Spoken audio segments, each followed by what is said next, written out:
Hello प्यारे बच्चों, स्वागत है आपका आपके अपने चैनल फी टाइम में। अपने विद्युत चुंबकीय प्रेरण कर रहे थे बेटा। पिछले वीडियो में अपने पढ़ा था असमरूप चुंबकीय क्षेत्र में गतिशील आयताकार कुंडली जो है उसके सिरों के मध्य कितना विद्युत वाहक बल प्रेरित होता है। और वो जो घटना थी बेटे उसके अंदर क्या है कि अपने पास ऊर्जा संरक्षण के सिद्धांत की अनुपालना होती है। आपने वीडियो पूरा देख लिया होगा, किसी तरह की शायद आपकी समस्या नहीं आई है।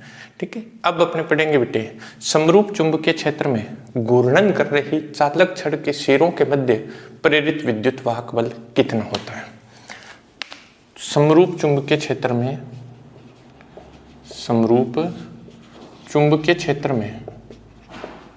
घूर्णन कर रही चालक छड़ के सिरों के मध्य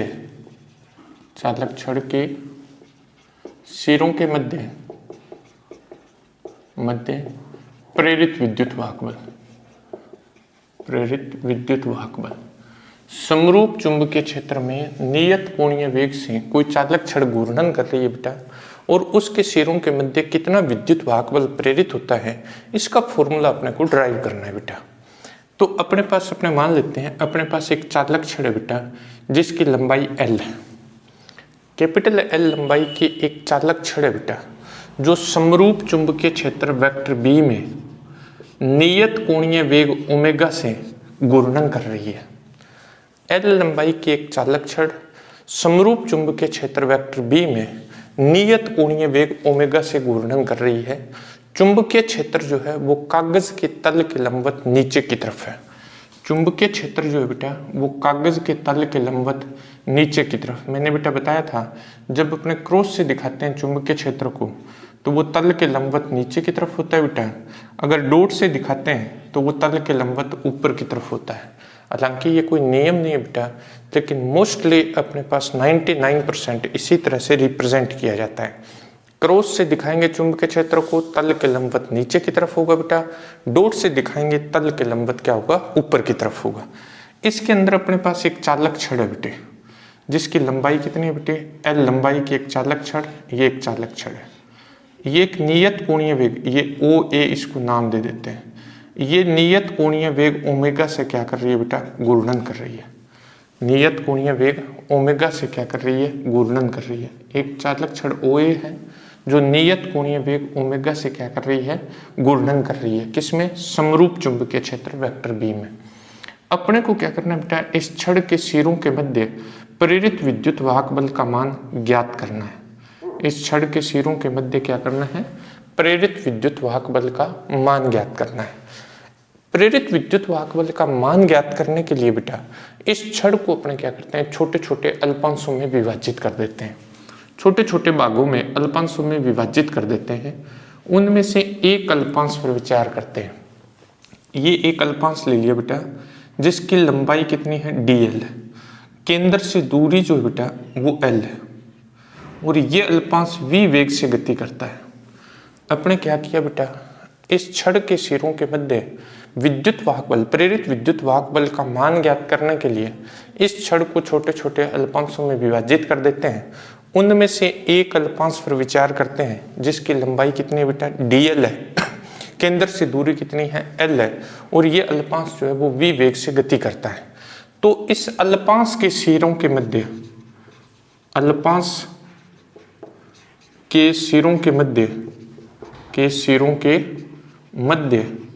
प्रेरित विद्युत वाहक बल, अल्पांश के सिरों के मध्य प्रेरित विद्युत वाहक बल। अल्पांश है तो अल्प विद्युत वाहक बल प्रेरित होगा बेटा, DE से लिख देंगे। DE इज इक्वल टू अपने पास आ जाएगा VVDL। अपने जानते हैं बेटा कि रेखीय वेग और कोणीय वेग में संबंध होता है। तो इस अल्पांश के लिए अपने पास आ जाएगा V is equal to omega L आ जाएगा बेटा।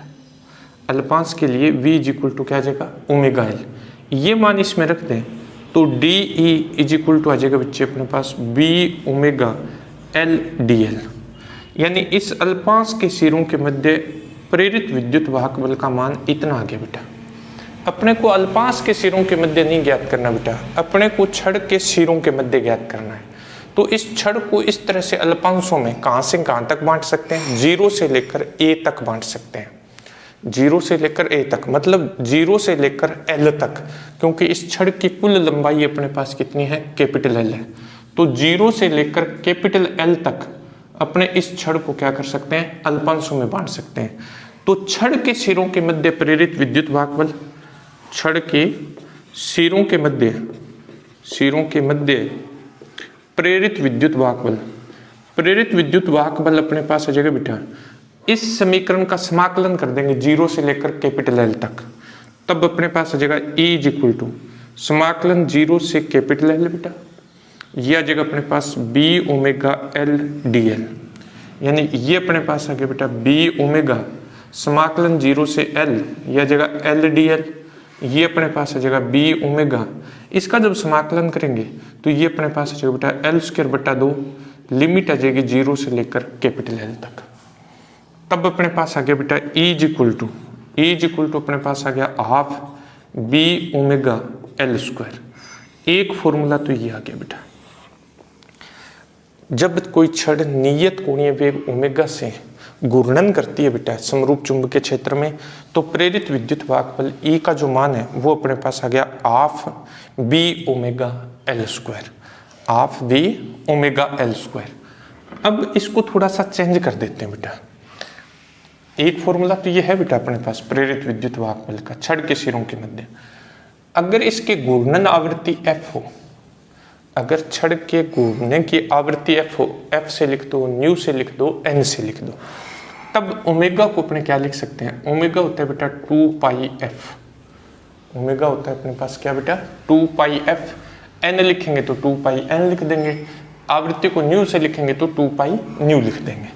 ये मान इसमें रख दें बच्चे तो E इज इक्वल टू अपने पास आ जाएगा हाफ V, ओमेगा की जगह आ गया बेटा 2 पाई f इंटू L स्क्वायर, ये हाफ इससे कैंसिल हो जाएगा और अपने पास E इज इक्वल टू आ जाएगा बेटा B पाई f इंटू L स्क्वायर। एक फॉर्मूला अपने पास ये आ गया बेटा, ठीक है, आवृत्ति के पदों में, और अपने पास ये फॉर्मूला आ जाएगा। इसको अपने ऐसे भी लिख सकते हैं E is equal to BAF, क्यों, क्योंकि पाई L स्क्वायर जो है वो इसके द्वारा बनाए गए वृत्त का क्या हो जाएगा, क्षेत्रफल हो जाएगा। तो पाई L स्क्वायर जो है वो किसके बराबर हो गया बेटा, A के बराबर हो गया।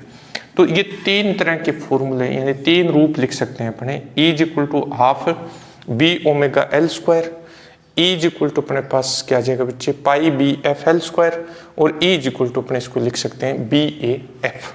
तो ये था बेटा समरूप चुंबकीय क्षेत्र में घूर्णन कर रही चालक छड़ के सिरों के मध्य प्रेरित विद्युत वाहक बल। नेक्स्ट अपने पास आता है बच्चे समरूप चुंबकीय क्षेत्र में घूर्णन कर रही चकती के केंद्र तथा परिधि के मध्य प्रेरित विद्युत वाहक बल। घूर्णन कर रही चकती, घूर्णन कर रही चकती के केंद्र तथा परिधि के मध्य प्रेरित विद्युत वाहक बल, प्रेरित विद्युत वाहक बल। परिधि जो है बेटा इसको नेमी भी बोलते हैं, तो कई बार ये शब्द भी आ जाता है क्या, समरूप चुंबकीय क्षेत्र में घूर्णन कर रही चकती के केंद्र तथा नेमी के मध्य प्रेरित विद्युत वाहक बल, या समरूप चुंबकीय क्षेत्र में घूर्णन कर रही चकती के केंद्र तथा परिधि के मध्य प्रेरित विद्युत वाहक बल का मान ज्ञात करना है बेटा। अभी अपने किया था किसके बेटा, कोई अपने पास चालक छड़ है वो समरूप चुंबकीय क्षेत्र में क्या कर रही थी, घूर्णन कर रही थी, तब उसके सिरों के मध्य प्रेरित विद्युत वाहक बल था बेटा। और अब अपने पास किसके सिरों के मध्य ज्ञात करेंगे, किसके में ज्ञात करेंगे बेटा, चकती के केंद्र और उसकी जो परिधि है, इन दोनों के बीच में अपने को प्रेरित विद्युत वाहक बल का मान ज्ञात करना है बेटा। तब अपने पास क्या आएगा बेटा, अपने मान लेते हैं कि अपने पास R त्रिज्या की एक चकती है बेटे, R त्रिज्या की अपने पास एक चकती है जो समरूप चुंबकीय क्षेत्र वेक्टर B में नियत कोणीय वेग ओमेगा से घूर्णन कर रही है। चुंबकीय क्षेत्र वेक्टर B जो है वो कागज के तल के लंबवत नीचे की तरफ है। अब अपने पास चकती है बेटा, ये अपने पास क्या है, चकती है जिसकी त्रिज्या अपने पास कितनी है, R है, और ये चकती नियत कोणीय वेग ओमेगा से घूर्णन कर रही है। किस में बेटा? समरूप चुंबकीय क्षेत्र वेक्टर बी में। चुंबकीय क्षेत्र वेक्टर बी जो है वो कागज के तल के लंबवत नीचे की तरफ है बेटा। चुंबकीय क्षेत्र वेक्टर बी कागज के तल के लंबवत नीचे की तरफ है। ये चकती है बेटे। ये चकती क्या है? आर त्रिज्या की है और ये नियत कोणीय वेग ओमेगा से समरूप चुंबकीय क्षेत्र वेक्टर बी में घूर्णन कर रही है। चुंबकीय क्षेत्र कागज के तल के लंबवत नीचे की तरफ दिष्ट है। तो चकती से संबद्ध चुंबकीय फ्लक्स, चकती से संबद्ध चुंबकीय फ्लक्स, चकती से संबद्ध चुंबकीय फ्लक्स जो है बेटे phi B is equal to आ जाएगा बी ए कोस 180। ये 180 कहाँ से आ गया बेटा? क्योंकि चकती ऐसे रखी हुई है, तो इसके क्षेत्रफल की दिशा तल के लंबवत ऊपर की तरफ होती है बेटा, और चुंबकीय क्षेत्र की दिशा तल के लंबवत नीचे की तरफ है। यानी बी और ए में बनने वाला कोण होता है, और बी और ए में बनने वाला कोण जो है वो 180, क्योंकि इन दोनों की दिशा एक दूसरे के क्या है? विपरीत है। तो अपने पास फाई बी जो है, फाई बी का मान आ जाएगा बेटे B A minus B A. ये अपने पास क्या आ गया बेटा? फ्लक्स आ गया, चकती से संबद्ध चुंबकीय फ्लक्स। अब अपने पास लेंज और फेराडे के नियम से, लेंज तथा फेराडे के नियम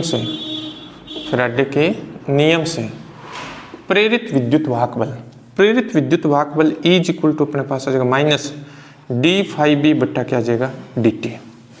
E इज इक्वल टू अपने पास आ जाएगा माइनस डी फाई बी बट्टा क्या आ गया? D T. E is equal to अपने पास आ जाएगा minus D by D T of phi B बट्टे माइनस बी ए। ये माइनस माइनस क्या हो जाएगा? प्लस हो जाएगा बच्चे। E इज इक्वल टू अपने पास आ जाएगा क्या? D by D T of B A. क्योंकि कुंडली जो गलत बोल गया बेटा, चकती जो है वो समरूप चुंबकीय क्षेत्र में है, अर्थात B का मान नियत है। ये चकती समरूप चुंबकीय क्षेत्र में घूर्णन कर रही है, मतलब B का मान जो है वो नियत है, तो ये अवकलन से बाहर आ जाएगा बेटा। E इज इक्वल टू अपने पास आ जाएगा B डी ए बट्टा डी टी।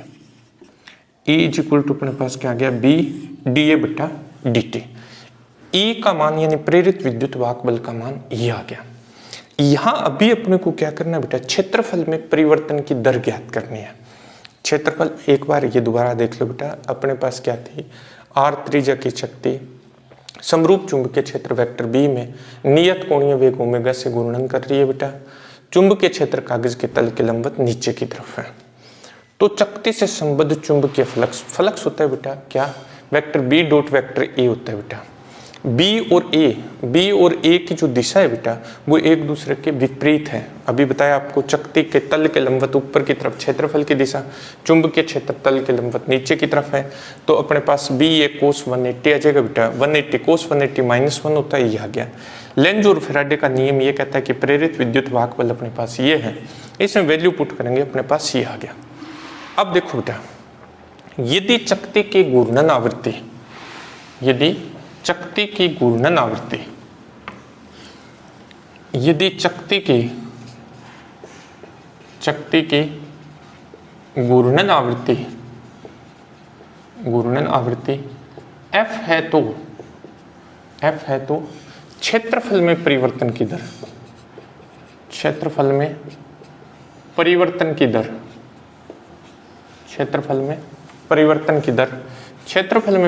की दर dA बटा dt इज इक्वल टू आ जाएगा बच्चे पाई आर स्क्वायर इंटू एफ।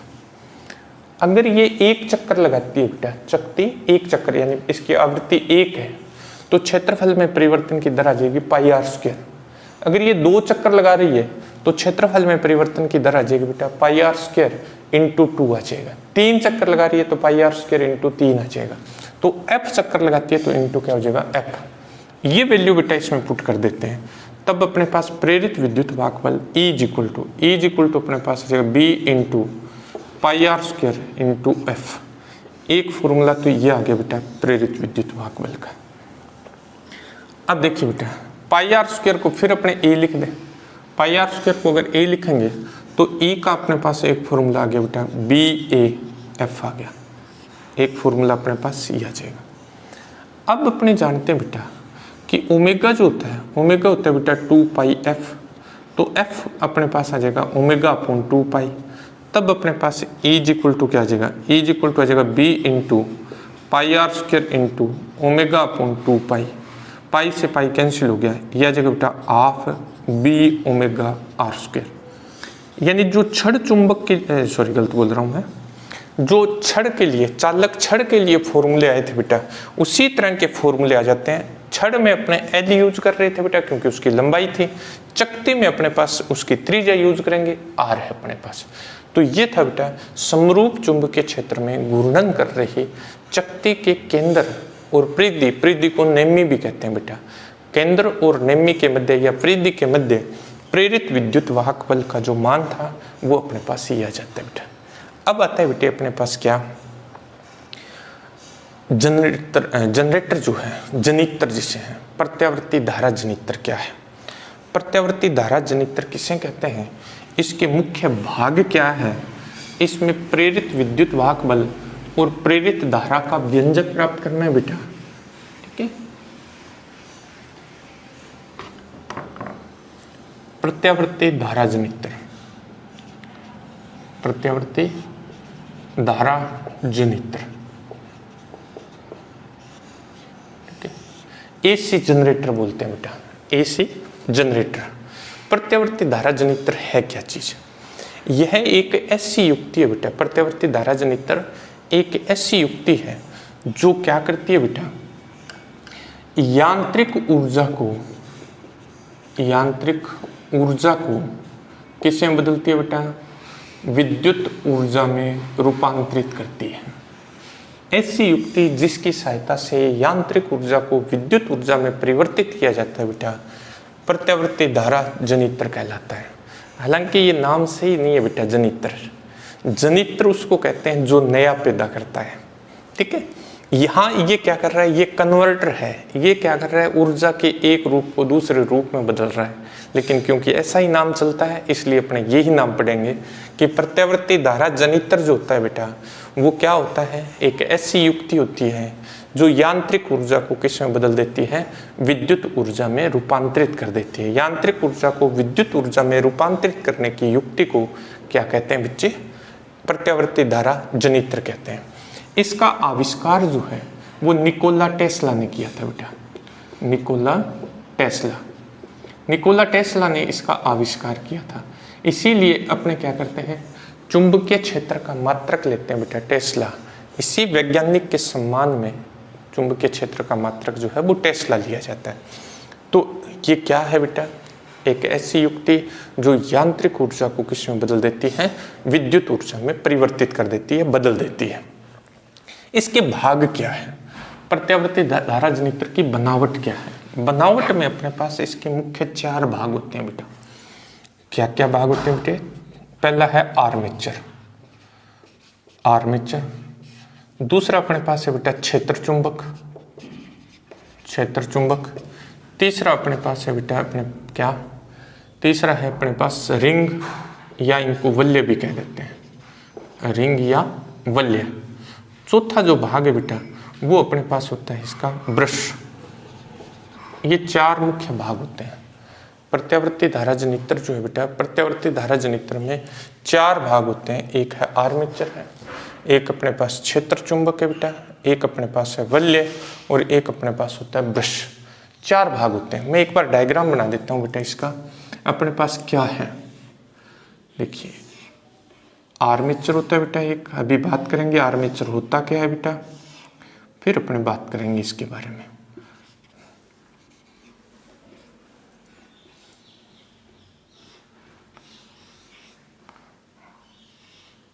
अपने हर एक जो पार्ट है उसके बारे में बात कर लेंगे।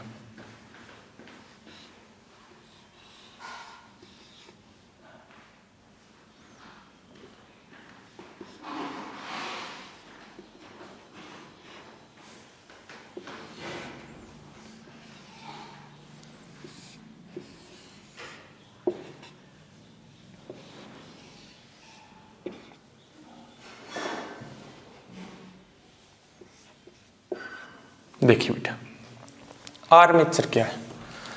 आर्मेचर जो है वो तांबे के विद्युत रुद्ध तारों की तांबे के विद्युत रुद्ध तारों की एक आयताकार कुंडली ABCD है। ये आयताकार कुंडली ABCD जो है बेटा, आयताकार कुंडली ABCD जो है, इसे क्या कहते हैं? आर्मेचर कहते हैं बेटा। इस आर्मेचर को क्या करते हैं बेटा? इसके अक्ष पर, ये इसका अक्ष है, इसके अक्ष पर यांत्रिक ऊर्जा के स्रोत की सहायता से घुमाया जाता है। ये जो अपने पास आर्मेचर है, इस आर्मेचर को क्या करते हैं? आर्मेचर को यांत्रिक ऊर्जा के स्रोत की सहायता से क्या करते हैं? घूर्णन करवाते हैं। दूसरा पार्ट है बेटा क्षेत्र चुंबक। ये अपने पास जनित्र जो है, जनित्र में दो शक्तिशाली चुंबकीय ध्रुवखंड N तथा S होते हैं। चुंबकीय ध्रुवखंड क्या होते हैं? N तथा S होते हैं, जिनसे क्या होता है? ये अवतलाकार आकृति के होते हैं बेटा, जिससे क्या होता है? शक्तिशाली चुंबकीय क्षेत्र उत्पन्न होता है और इस चुंबकीय क्षेत्र में ये आर्मेचर कुंडली जो है वो घूर्णन करती है, इसलिए इसे क्या कहते हैं? क्षेत्र चुंबक कहा जाता है। रिंग या वलय, इसमें धातु के दो रिंग होते हैं बेटा, धातु के दो रिंग यानी वलय होते हैं, रिंग या वलय होते हैं। इन वलयों का संबंध जो है वो कुंडली के दोनों सिरों से अलग अलग होता है। एक सिरे का संबंध एक वलय से, इसको अपने R1 नाम दे देंगे बेटा। दूसरे सिरे का संबंध जो है वो दूसरे सिरे से होता है, दूसरे रिंग का संबंध, इसको R2 नाम दे देते हैं। तो इनका संबंध जो है, दोनों रिंगों का संबंध कुंडली के दोनों अलग अलग सिरों से होता है, इनमें आपस में कोई संबंध नहीं होता। ये रिंग जो होते हैं बेटा, ये कुंडली के साथ घूर्णन करते हैं। जैसे जैसे कुंडली घूर्णन करती है वैसे वैसे ये रिंग जो है वो घूर्णन करते हैं। चौथा बेटा ब्रश, ये क्या होते हैं? कार्बन के या तांबे के होते हैं बेटा, कार्बन या तांबे के होते हैं। ये ब्रश जो होते हैं, ये ब्रश है बेटा B1 और B2, ठीक है। ये ब्रश जो होते हैं, ये जैसे रिंग है, इन रिंग को टच करते हैं, रिंग ऐसे घूमते हैं, ये स्थिर होते हैं, लेकिन ये टच करते हुए जाएंगे, इस तरह से घूमेंगे। ब्रश इस तरह से जो है वो रिंग को क्या करते हैं? स्पर्श करते हैं। ये कार्बन या तांबे के होते हैं और इनका संबंध जो है वो लोड प्रतिरोध, मतलब जहां भी अपने इस प्रत्यावर्ती धारा का यूज करेंगे उस परिपथ से इनका संबंध होता है। ये स्थिर होते हैं, B1 और B2 जो है वो स्थिर होते हैं, लेकिन ये क्या करते हैं? इन रिंगों को स्पर्श करते हैं, रिंग जो है इनको स्पर्श करते हुए घूमते हैं। तो ये अपने पास इसकी बनावट होती है बेटा। ये अपने पास क्या है? क्षेत्र चुंबक हो गया बेटा। ये अपने पास आर्मेचर हो गया बेटे। ये अपने पास क्या है? आर्मेचर, ठीक है।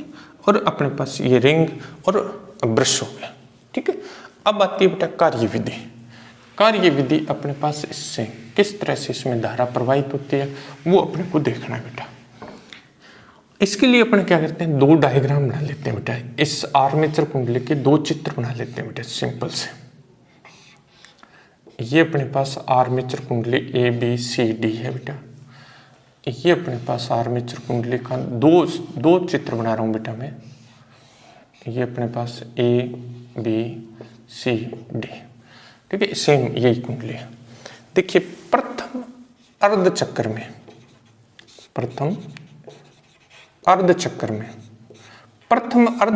क्या होता है बेटा कि ये कुंडली ऐसे थी, ये AB, ये CD। ये कुंडली जो है वो पहले आधे चक्र में ऐसे घूमेगी बेटा, ऐसे घूम जाएगी। तो प्रथम अर्धचक्र में AB ऊपर जा रही है बेटा, CD नीचे जा रही है। जब AB ऊपर आएगी, CD नीचे जाएगी, तो धारा कैसे बहेगी? धारा फ्लेमिंग के दाएं हाथ का नियम बेटा। चुंबकीय क्षेत्र की दिशा ये है, चुंबकीय क्षेत्र की दिशा ये है। ये AB ऊपर आ रही है तो अपने पास अंगूठा चालक की गति की दिशा को व्यक्त करे बेटा, और तर्जनी जो है, तर्जनी चुंबकीय क्षेत्र की दिशा को व्यक्त करे, तो मध्यमा प्रेरित धारा की दिशा। तो धारा बहेगी ABCD। जब AB ऊपर की तरफ, प्रथम अर्धचक्र में AB ऊपर की तरफ जाएगी, CD नीचे की तरफ जाएगी, तो इसमें प्रेरित धारा की जो दिशा होगी बेटा वो ABCDA होगी। धारा की दिशा ये होगी, धारा की दिशा पहले आधे चक्र की बात है बेटा। अगले अर्धचक्र में, द्वितीय अर्धचक्र में, द्वितीय अर्धचक्र में क्या होगा, अपने ये कहा था कि कुंडली ऐसे थी, अपने पास ये कुंडली ऐसे थी, आधा चक्कर पूरा हुआ तो ये कुंडली ऐसे हो गई। अब ये अपने पास इधर क्या आ गया, CD आ गया, इधर AB, ये कंडीशन आ गई। अब जब ये घूमेगी, क्योंकि घूमना तो उसको ऐसे ही है, तो ये जब ऐसे घूमेगी तो अब CD ऊपर जाएगा और AB नीचे। CD जो है वो ऊपर की तरफ गति करेगा और AB जो है वो भुजा नीचे की तरफ गति करेगी। CD भुजा ऊपर की तरफ आएगी और AB भुजा अब नीचे की तरफ आएगी। तो फिर फ्लेमिंग के क्या करते हैं, दाएं हाथ का नियम लगा दें। फ्लेमिंग के दाएं हाथ का नियम लगाएंगे तो अंगूठा गति की दिशा को व्यक्त करे, तर्जनी चुंबकीय क्षेत्र की दिशा को व्यक्त करे, तो मध्यमा धारा की दिशा को व्यक्त करेगी। तो अब जो धारा बहेगी बेटा वो ये हो जाएगी, मतलब अगले अर्धचक्र में धारा DCBAD दिशा में प्रवाहित होगी।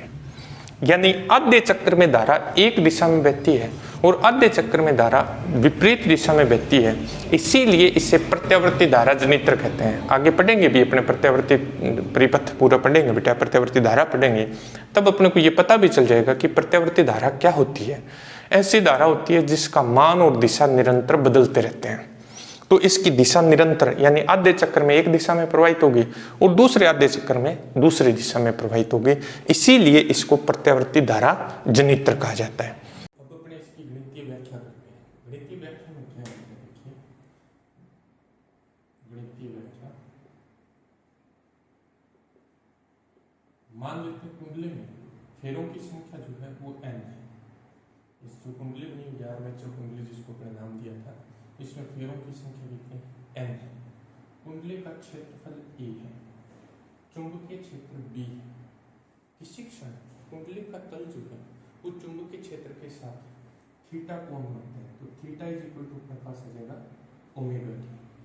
थीटा इज इक्वल टू अपने पास क्या आ जाएगा ओमेगा टी, क्योंकि ये ओमेगा कोणीय वेग से घूम रही है, तो t समय में इसका घूर्णन कोण जो जाएगा वो कितना हो जाएगा ओमेगा टी। तो थीटा इज इक्वल टू अपने पास आ जाएगा ओमेगा टी। कुंडली से संबद्ध चुंबकीय फ्लक्स, कुंडली से संबद्ध चुंबकीय फ्लक्स, चुंबकीय फ्लक्स अपने पास होता है बच्चे phi B is equal to अपने पास हो जाएगा vector B dot vector A, ये अपने पास हो जाएगा B A cos omega T. कुंडली में फेरों की संख्या n है, तो n फेरों से संबद्ध कुल चुंबकीय फ्लक्स अपने पास हो जाएगा फाई बी, इसको नाम दे देते हैं फाई बी डैश, यह जगह phi B is equal to अपने पास हो जाएगा N B A cos omega T, इसको दे देते हैं अपने समीकरण नंबर 1। ये कुंडली से संबद्ध क्या गया बेटा चुंबकीय फ्लक्स आ गया। तो कुंडली से संबद्ध चुंबकीय फ्लक्स अपने पास आ गया phi B is equal to N B A cos omega T. अब अपने को क्या करना है, अपने को प्रेरित विद्युत वाहक बल ज्ञात करना है। प्रेरित विद्युत वाहक बल ज्ञात करने के लिए अपने लेंज और फैराडे के नियम का उपयोग कर लेते हैं। लेंज और फैराडे के नियम के अनुसार प्रेरित विद्युत वाहक बल E इक्वल टू अपने पास होता है माइनस डी फाई बी बटा डी टी। तो E इक्वल टू अपने पास आ जाएगा minus D by D T of phi B का मान रख देते हैं 1 नंबर समीकरण से, तो ये अपने पास आ जाएगा N B A cos omega t. ये अपने पास आ गया E equal to N B A, ये कांस्टेंट क्वांटिटी होती है, d by D T of अपने पास आ जाएगा कोस ओमेगा टी। इसका अवकलन करेंगे तो E इक्वल टू आ जाएगा माइनस एन बी ए या जो minus omega sine omega t. Cos का अवकलन अपने पास होता है माइनस साइन, तो या जो minus omega sine omega T. तो E इक्वल टू अपने पास आ गया एन बी ए ओमेगा साइन ओमेगा टी। ये प्रेरित विद्युत वाहक बल आ गया। एक फॉर्मूला तो अपने पास ये आ गया। यदि अपने पास sine omega t is equal to 1, यदि sine omega t is equal to 1, ये इसका अधिकतम मान होता है। साइन थीटा की मैक्सिमम वैल्यू जो होती है वो कितनी होती है 1 होती है। तो अगर ये अधिकतम है तो इसको अपने से लिख सकते हैं E0 इज इक्वल टू आ जाएगा एन बी ए ओमेगा। ये अधिकतम प्रेरित विद्युत वाहक बल है, अधिकतम प्रेरित विद्युत वाहक बल, अधिकतम प्रेरित विद्युत वाहक बल। तो इस समीकरण 2 को अपने से लिख सकते हैं, समीकरण 2 को अपने से लिख सकते हैं E equal to E0 sine omega T. E0 क्या है? E0 अपने पास ये वैल्यू है, E0 इक्वल टू है NBA ओमेगा। तो E इक्वल टू अपने पास आ गया E0 साइन ओमेगा टी, समीकरण नंबर आ गया 3। अब अपने को प्रेरित धारा ज्ञात करनी है। यदि कुंडली में फेरों की संख्या, यदि कुंडली में फेरों की संख्या, यदि कुंडली का प्रतिरोध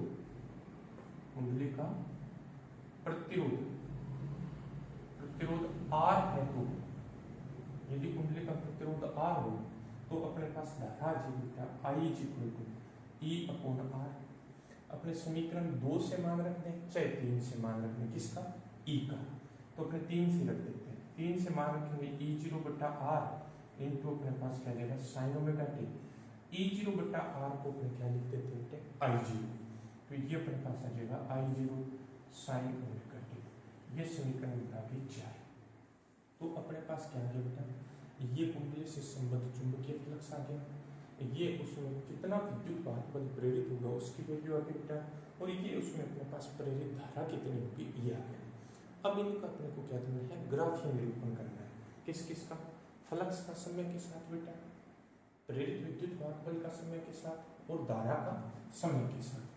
अपने पास अपने इन तीनों फॉर्मूलों को लिख लेते हैं। अपने पास क्या है, 5B इक्वल टू अपने पास है NBA कोस ओमेगा टी। ये समीकरण नंबर 1। प्रेरित विद्युत वाहक बल के लिए मैं ये वाली समीकरण लिख लेता हूँ, E equal to E0 sine omega T, जो 3 नंबर थी अपने पास। I इक्वल टू अपने पास है I0 साइन ओमेगा टी। ये अपने पास क्या थी 4। इन तीनों का ग्राफीय निरूपण कर देंगे अपने। कैसे बेटा, पहले अपने मान निकाल लेते हैं, फिर अपने ग्राफ बनाते हैं बेटा। मान निकालने के लिए अपने पास सबसे पहले अपने लेंगे T, फिर ओमेगा टी, फिर अपने I भी ज्ञात कर लेंगे बेटा, फिर अपने E ज्ञात कर लेंगे, फिर I। T का मान अपने 0 लेंगे, ओमेगा टी क्या हो जाएगा 0 हो जाएगा। जब ओमेगा टी 0 हो जाएगा तो उस 0 का मान 1 होता है, तो 5 भी आ जाएगा NBA। ओमेगा टी 0 साइन 0 का मान 0, ये भी 0 आ जाएगा, ये भी अपने पास क्या आ जाएगा 0 आ जाएगा। T इक्वल टू T बटा 4 लेंगे तो ओमेगा टी अपने पास पाई बटा 2 आ जाएगा।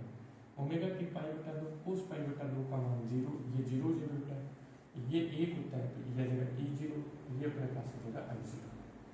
जब T बराबर अपने क्या लेंगे बेटा, T बटा 2 लेंगे तो ओमेगा टी का मान अपने पास पाई आ जाएगा, कोस पाई का मान होता है -1, तो ये आ जाएगा -NBA, और ये अपने पास साइन पाई का मान 0, साइन पाई का मान 0। जब T बराबर 3T बटा 4 लेंगे बेटा तो ये 3 पाई बटा 2 आ जाएगा, ओमेगा टी का मान 3 पाई बटा 2, कोस 3 पाई बटा 2 का मान होता है बेटा 0, साइन 3 पाई बटा 2 का मान होता है बेटा -1, तो -E0, ये आ जाएगा -I0। यहाँ जो E0 अपने लिखते हैं ना, ये NBA ओमेगा है बेटा, अभी अपने लिखा बेटा। जब T लेंगे अपने तो ये अपने पास क्या जाएगा बेटा 2 पाई, कोस 2 पाई का मान अपने पास 1 होता है, तो ये आ जाएगा NBA। साइन अपने पास पाई 2 पाई का मान 0, ये 0, ये 0। अब अपन क्या करते हैं, इसका ग्राफीय निरूपण कर देते हैं। पहले फ्लक्स और समय में ग्राफ खींच देते हैं, IB और T में ग्राफ खींच देते हैं। IB और T में जब ग्राफ खींचेंगे तो अपने पास किस तरह का ग्राफ आ जाएगा। IB का अधिकतम मान अपने पास NBA, न्यूनतम मान अपने पास -NBA, और ये अपने पास 0, इधर अपने पास क्या है फ्लक्स IB, ये T बटा 4, ये T बटा 2, ये 3T बटा 4, और ये अपने पास क्या है T आ गया। अब देखिए बेटा, T बराबर 0 पर IB का मान है NB है, ये आ गया। T बटा 4 पर ये बेटा 0,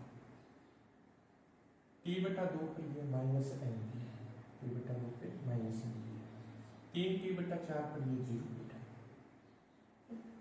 और 30 में पर ये फिर कितना हो गया NB हो गया, तो ये अपने पास इसको फ्री हैंड से मिलाना। फ्री हैंड का मतलब क्या, इसके कोने नहीं बनाने, ठीक है, इस तरह से मिलाना।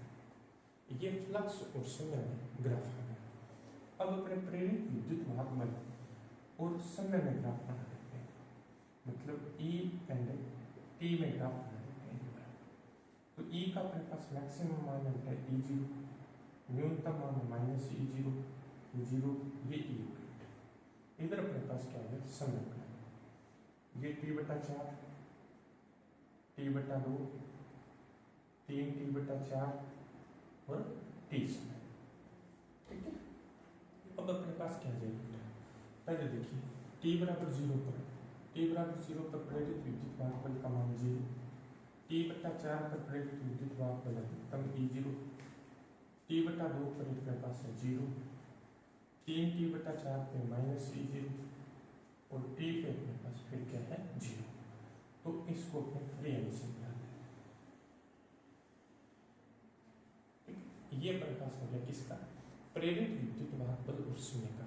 इसी तरह का धारा के लिए आ जाएगा, धारा के लिए E0 की जगह I0, मतलब E को I से रिप्लेस कर देंगे तो ये किसका हो जाएगा, धारा का। तो ये बनता है अपने पास प्रत्यावर्ती धारा जनित। पूरा अच्छी तरह से समझना बेटा, कहीं आपको प्रॉब्लम लगे तो आप कमेंट कीजिए, आपके हर समस्या का क्या हो जाएगा, सोल्यूशन हो जाएगा। ठीक है, वीडियो को शेयर करना, चैनल को सब्सक्राइब करना। थैंक यू बेटा।